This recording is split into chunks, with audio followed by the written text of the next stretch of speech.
Alam semesta terbagi atas berbagai dimensi. Dimensi nyata bagi kita manusia dan juga dimensi tak kasat mata yang hidup di sekitar kita. Mereka hanya terpisah oleh tirai setipis sutra dan rentan menyeberangi alam kasat mata. Menunggu momentum, menanti lengah para medium. Malam ini di Medium, saya Nick Oliver tidak sendirian, namun ditemani oleh teman Indigo yang memang mempunyai kemampuan untuk melihat mereka yang berada di dimensi yang berbeda, sekaligus juga berkomunikasi dengan makhluk tak kasat mata. Tasya Siahaan.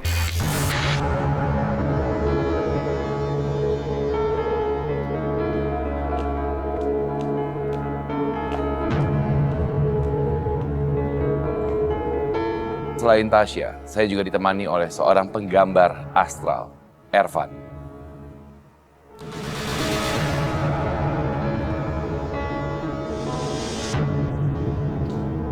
Selamat malam, teman misteri.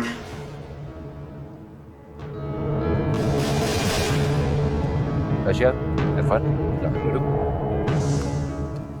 Dan tentunya di Medium kita akan mendengarkan cerita-cerita pengalaman misteri dari teman-teman misteri, baik medium selebriti maupun juga teman medium kita. Namun, saya ingin menanyakan kepada Ervan, apakah mungkin ada warna yang bisa digambarkan untuk menjelaskan apa yang ada di studio saat ini? Dari energi yang saya rasakan, ada semacam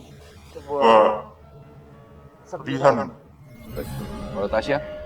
Banyak kelam, banyak energi yang kesumbat, makanya mungkin agak kelak warnanya abu-abu, hitam, itu yang terlihat. Mungkin Evan bisa menggambarkan warna yang Evan sendiri rasakan juga sebagai seorang penggambar astral. Kalau kita perhatikan sebenarnya dengan latar belakang hitam, tapi ada warna abu-abu yang sebenarnya kamu gambarkan. Saya mencerminkan kesedihan dan rasa putus asa yang saya rasakan. Rasa sedih, rasa putus asa. Apakah mungkin yang dialami dari ke-30 panelis atau mungkin juga medium selebriti atau juga medium kita nanti yang akan bercerita. Saat ini juga kita kehadiran seseorang yang memang mempunyai kisah pengalaman mistis dan saya akan langsung panggil medium selebriti kita malam ini, ada Sule.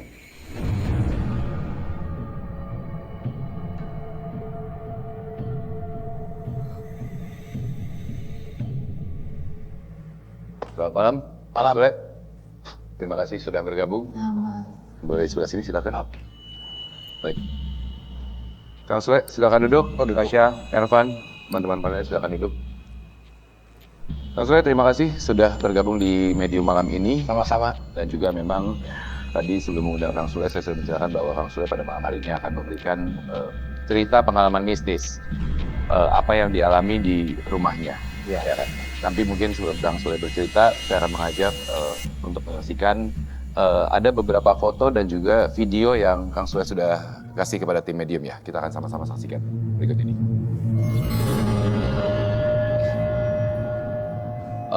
Mungkin sambil bisa diceritakan sedikit apa saja ya, mungkin apalagi ini area kolam renang Ya. paling sering apa Kang? Kalau area kolam renang ini tembus ke garasi. Iya. Nah, jadi saya tuh lagi bikin sambal. Ya. Terus tiba-tiba ada yang lewat, pakai baju merah. Tapi nggak ada kepalanya. Artinya bagian itu saja Ya, tanpa kepala sampai ya. tembus ke pilar. Oh, pilar yang di belakang situ? Ya, Ya. tuh yang di sebelah situ tuh. Ya. Nah, tembus ke pilar, habis itu nggak ada. Udah, itu pertama kali seumur hidup saya melihat yang seperti itu. Saat ini saya juga akan mempersilakan Ervan untuk mulai menggambar berdasarkan foto yang diberikan oleh Kang Sule juga. Kang Sule, selain itu adalah pertama kalinya Ya. menyaksikan sosok yang ada di Ya, rumah itu yang Kang Sule. saya saksikan. Tapi Ya. kalau laporan dari karyawan, Ya. kayak di ujung pendopo, itu kan ada kamar banyak kan. Ya. Jadi di ujung kamar itu suka ada sehelai rambut panjang. Tapi kalau misalkan dibersihin, itu ada lagi. Bersihin, ada lagi. Bersihin, ada lagi. Jadi selalu muncul sehelai rambut panjang Ya. di posisi yang sama. Di Ya? posisi yang sama. Oke. Tapi itu saya tidak menyaksikan. Baik. Hanya cerita dari karyawan. Yang saya saksikan itu yang tadi, yang lewat itu. Sampai saya cari, nggak ada si yang sosok lewat. Baju merah tersebut. Baju merah. Oke. Selain menyaksikan itu, apakah mungkin ada pengalaman-pengalaman lain, mungkin merinding kah atau mendengar suara kah? saya biasa, maksudnya nggak merindingnya itu setelah hilang. Setelah kejadian itu dan menghilang. Setelah tahu itu bukan manusia Ya. gitu. Tapi antara percaya dan tidak percaya. Mungkin saja saya lagi halusinasi atau apa. Tapi ada satu orang yang melihat juga. Jadi memang Menurut ada saya. dua orang Ada dua orang yang melihat, yaitu saudara Dudi itu. di lokasi yang sama Di juga. lokasi yang sama. Saya tanya, kamu lihat nggak ada orang yang lewat baju merah? Lihat, dia bilang. Terus dia bilang nggak ada kepalanya ya? Iya sama. Nah di situ baru saya merinding. Tasya, saya akan berikan kesempatan pada Tasya untuk mungkin sedikit screening terhadap Kang Sule Kang Sule, juga ya. Untuk mungkin apa yang dirasakan atau bagaimana kondisinya, apakah memang Kang Sule sendiri juga memang apakah mempunyai magnet tersendiri, bisa berinteraksi, Nggak tahu. sensitif atau gimana? Saya gitu nggak ya. tahu. Silakan Kang Sule, saya persilakan Boleh untuk pinjam berdiri. tangannya. Oh, pinjam. Gimana? Ini.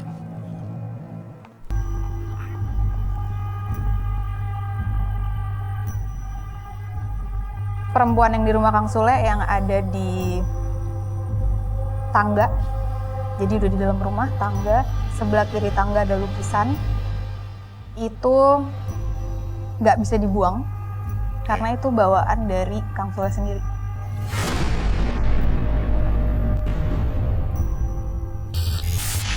Tapi tidak bisa nyambung, nggak bisa nyatu. Karena Kang Sule-nya nggak tahu. Atau sebenarnya tahu tapi tidak mau tahu. Tahu. Itu dulu. Baik, Tasya. Silakan dulu. Kalau tadi artinya sebenarnya apa yang dilihat dari Tasya ada kaitannya dengan masa lalu. Sebenarnya ada satu sosok yang memang bisa dibilang mungkin penjaga atau bawaan dari Kang Sule sendiri yang memang tanpa disadari oleh Kang Sule sendiri bahwa memang sosok itu hadir menemani atau mungkin menjaga, atau sebenarnya negatif atau gimana Tasya? Sebenarnya negatif karena kalau yang jaga Kang Sule sendiri ada, sekarang ada di sebelah kanannya Kang Sule. Itu laki-laki. Oke. Di sebelah kirinya ada laki-laki juga, jadi ada dua Yang menjaga. yang menjaga. Artinya ada satu sosok ya bawaan atau mungkin istilah mungkin umumnya menempel kali ya. Yang akhirnya mengikuti dengan Kang Sule yang sebenarnya sosok yang tidak bisa dibuang tapi sebenarnya negatif. Negatif, dia jadi netral terus. Mengenai sosok yang tidak bisa dibuang itu Kang Sule pernah merasakan gangguan nggak? Kalau tadi di daerah mana rumahnya Kang Sule? Di tangga, naik tangga ada Area situ ya? Mungkin kalau di area situ. Tangga dalam rumah. dalam rumah. Ada beberapa lukisan sih.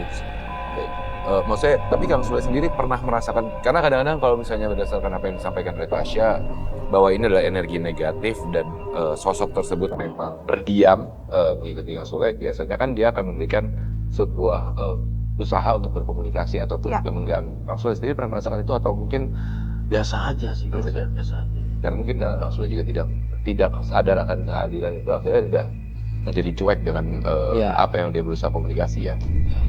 Iya. Ya cuek aja kali saya. Ya.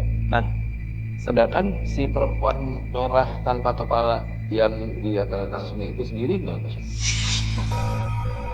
Ada hubungannya dengan wayang, tempat wayangnya Kang Sule itu ada satu sosok yang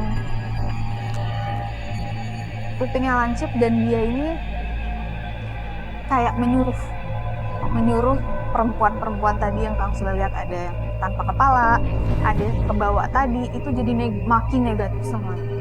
Berhubungan dengan pojok tempat wayang Kang Sule taruh wayang. Pendopo. Ya, di bagian situ ada sosok ini yang aku lagi berusaha untuk komunikasi, dia ini siapa, yang ngapain, dan kenapa bawaannya negatif.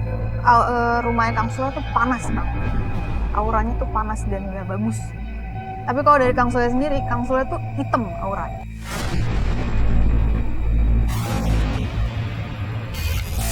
Jadi kalau tadi kita bilang kok kelam, bawaannya kelam, Kang Sule.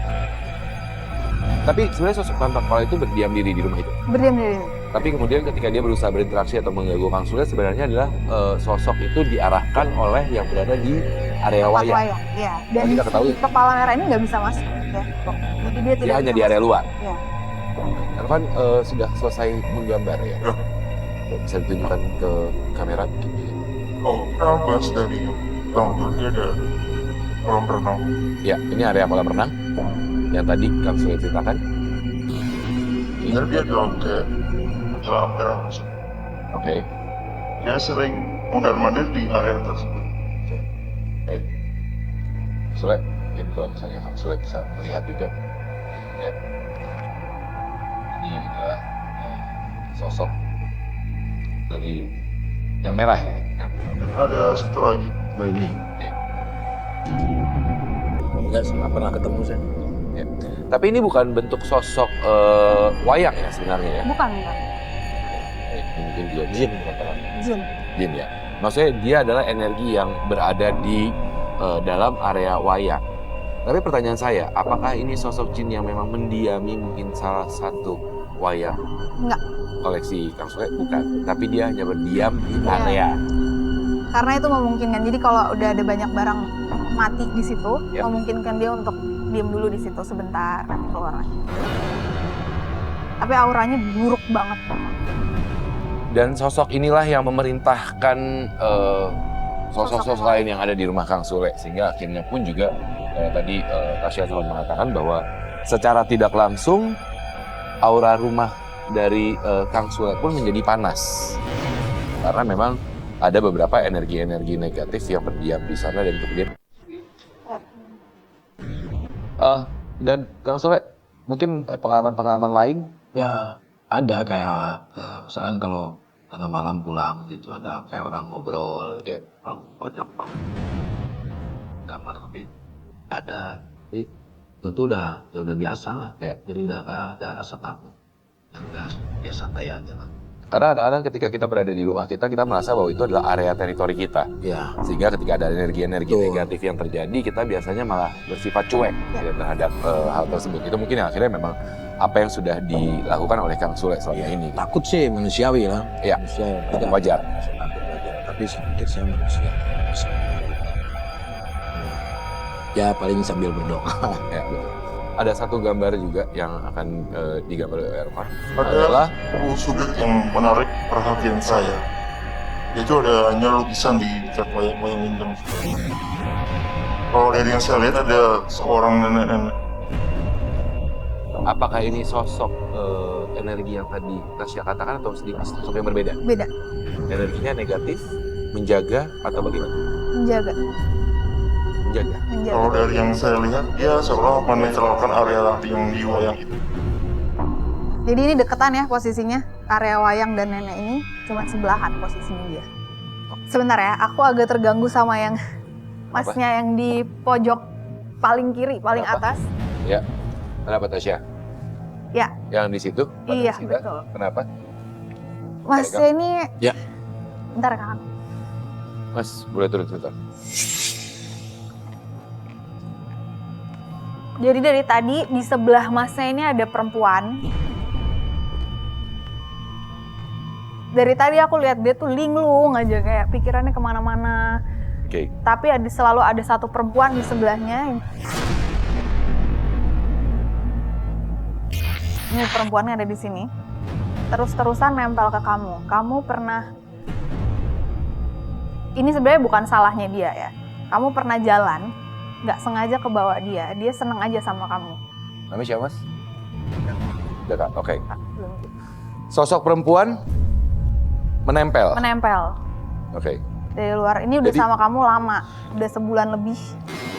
Oke. Ini jadi ada sosok yang sebenarnya dibawa oleh Jaka, Jaka, dari ya. kesehariannya. Ya. Oke. Yang Kamu akhirnya menyebabkan kesehariannya sering linglung, sering pikirannya kemana-mana. Nah, Iya. Oke.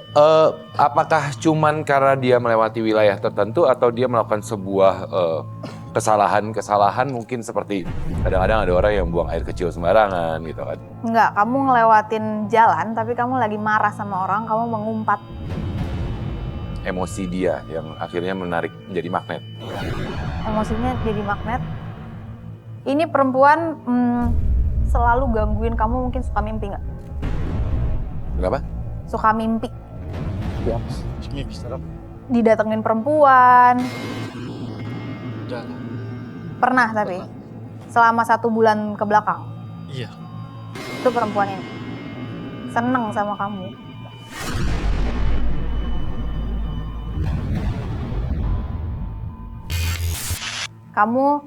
Tapi kamu buruknya kamu ya, kamu mengiyakan aja. kamu mengiyakan untuk dia nempel di badan kamu.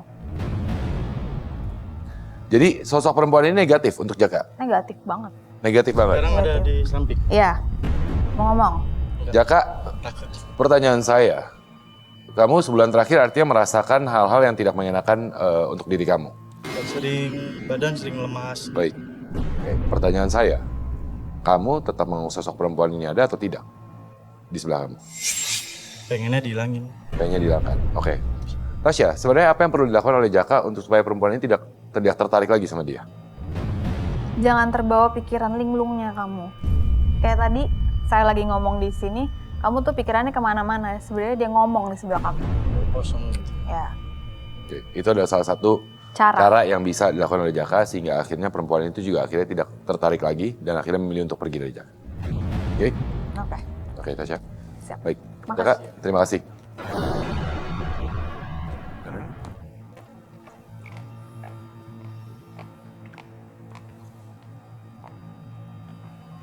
Baik. Saya perhatikan saat ini Ervan sedang menggambar sosok tertentu. Ervan mungkin sambil menggambar, ini sosok apa sebenarnya? Yang tadi bersama panelis kita. Lebih ke kuntilanak. Sosok perempuannya ya.